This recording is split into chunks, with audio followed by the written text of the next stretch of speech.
ایسی بات ہے، اگر باپ زخمی ہو کے جائے، جب آپ بیٹی پریشان ہو جاتی ہے تو بیٹی سیدہ باپ نبی رحمت اللہ علیہ جب پیغمبر اسلام گھر میں پہنچے تو بیٹی نے باپ کو زخمی دیکھا تو زخموں کو صاف کیا، مرہم لگایا، اور کس طرح شفقت جیسے ماں اپنے بیٹے کا شفقت کرتی ہے، جب نبی کریم نے وہ محبت دیکھی، وہ شفقت دیکھی، وہ مہربانیاں دیکھی تو کیا فرمایا، یہ صرف میری بیٹی نہیں ہے بلکہ یہ اپنے بابا کی ماں بھی ہے۔ اس کا مطلب ہے کہ جناب سیدہ 1.25 انبیاء کی ماں بھی ہے۔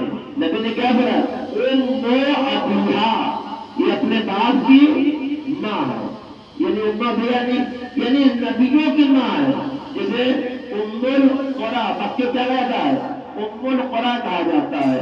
یہ مکے کا دوسرا نام کیا ہے، ام القرا، یعنی پورے عرب میں جو فوقیت مکے کو حاصل ہے وہ فوقیت کسی اور کو حاصل نہیں ہے۔ انشاءاللہ اس پہ روشن ڈالوں گا، کل آپ کے ساتھ بحث کروں گا، کیونکہ جو وقت دیا اسی وقت کام کروں گا۔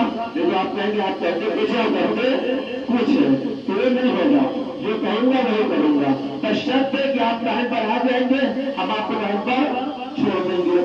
تو میں نے کہا کہ ہمیں جناب سیدہ کی زندگی کو دیکھنا اور دیکھنے کے بعد ہمیں عمل کرنا ہے۔ 6 برس تھا جب پیغمبر علیہ السلام طائف گئے اور آئے، بیٹی کی محبت دیکھی، شفقت دیکھی۔ آپ کو معلوم ہے جب ماں کا انتقال ہوا 4 برس یا 5 برس تھا، اور اس کے بعد باپ کے ساتھ رہتی تھی، تمام مسائل پر زمانہ ہی تھا، نبی کے ساتھ پرتنا سے امت ستاتی تھی، اذیتیں پہنچ جاتی تھی نبی کے پر، لیکن جناب سیدہ اپنے باپ کی خدمت کرتی رہتی تھی، زخم کو صاف کریں، ایک دم گرم میں آلود ہو جاتے تھے۔ اس سے اس وقت مجھے نبی کو زندگی دیکھنے کے بعد کہ دین کی راہ پہ چلنا آسان کام نہیں، بہت سخت کام ہے دین کی راہ پہ چلنا۔ دنیا کی راہ تو آسان ہے لیکن دین کی راہ آسان نہیں ہے، یہ سخت ترین راہیں ہیں اور دشوار ترین راہیں ہیں۔ اگر اس پر آپ قائم رہ گئے تو کامیابی ہی کامیابی ہے، اور پیچھے ہٹ گئے تو نام کامیابی نہ کامیابی ہے۔ تو میں نبی کریم کی زندگی گزرتی رہی اور آپ نے دیکھا کہ نبی کریم کے ساتھ بڑا ظلم و ستم ہوتا تھا۔ کیوں؟ کیا امت کو نہیں معلوم تھا نبی کے بارے میں؟ قرآن نازل ہوا، نبی کریم لوگوں کو علم دینے کے لیے آئے تھے، اور سب سے پراشر زمانہ جو تھا وہ نبی کا زمانہ تھا۔ اس وقت اللہ نے بھیجا ہے نبی کو، پورا مکہ جہالت میں ڈوبا ہوا تھا۔ اچھا ہم لوگ عرب کے بچوں کو ہنستے ہیں، اپنے آپ کو دیکھتے ہیں، ہمیں اپنے آپ کو دیکھنا چاہیے۔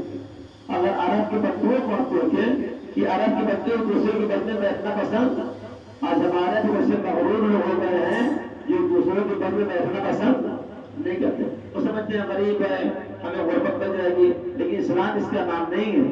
اسلام کو پہچانو، اسلام کو سمجھو۔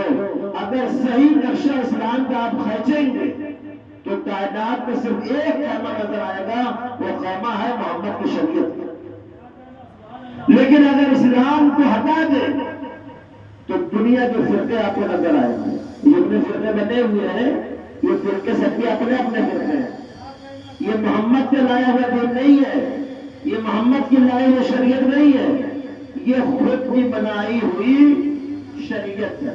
ورنہ قرآن تو ایک ہے نا، کعبہ بھی ایک ہے، نبی بھی ایک ہے، یہاں تک کی قبروں کا نشان بھی ایک ہے، تو پھر دین کہاں سے ہوگا؟ ایک سوال ہے کہ نہیں سوال ہے؟ جب سب کچھ ایک ہے، دین لانے والا کون ہے؟ نبی۔ دین پہنچانے والا کون ہے؟ علی۔ دین بچانے والا کون ہے؟ حسین ابن علی۔ یہ تین ذات تو ہے، لانے والا، دین پھیلانے والا، دین بچانے والا۔ تو ان تینوں نے سب کچھ کیا، دین کو لائے، دین کو پھیلائے، دین کو بچائے۔ کیا آج عالم اسلام کے مسلمانوں کو یہ علم نہیں ہے؟ دین لایا کون؟ دین پھیلایا کون؟ یہ تو معاملہ نہیں ہے۔ خیبر کا مسئلہ آیا، کس نے فتح کیا؟ ابھی کہتے ہیں اتفاق تھا، کہتے نہیں کہ نہیں گیا فتح ہو گئی، یہ بھی کہتے نا ایک دن جنگ نہیں چلی تھی، جنگ کیسے چلی تھی؟